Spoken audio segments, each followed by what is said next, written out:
ஒரு மாலை நேரம் அர்ஜுன் தனது தாத்தாவின் பழைய பெட்டியை திறந்தான். அதில் ஒரு விசித்திரமான கடிகாரம் ஒளிர்ந்தது.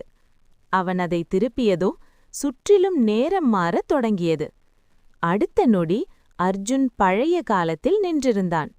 மக்கள், வண்டிகள், அமைதி எல்லாம் புதிதாக இருந்தது.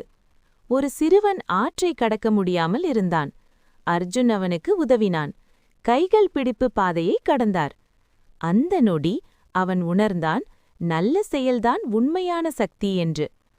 பிறகு கடிகாரம் மீண்டும் ஒளிர்ந்தது. இப்போது எதிர்காலம். பறக்கும் வாகனங்கள், ஒளிரும் நகரங்கள், புதுமையான கருவிகள் எல்லாம் அர்ஜுனை ஆச்சரியப்படுத்தின. அர்ஜுன் அங்கே மரங்களை நடவு செய்தான், இயற்கையை பாதுகாப்பதைக் கற்றான். நல்ல செயல் எப்போதும் பழையதையும் புதியதையும் காப்பதற்கு உதவுகிறது என்று உணர்ந்தான். கடைசியில் அர்ஜுன் வீடு திரும்பினான். கடிகாரத்தை பார்த்து சிரித்தான். மனதில் உற்சாகம் நிறைந்தது. அட இருங்க இருங்க, இன்னும் இந்த கதை முடியல. இதோட கண்டினியூவேஷன் நம்ம சேனல்ல அப்லோட் பண்ண போறேன். ரெடியா இருங்க.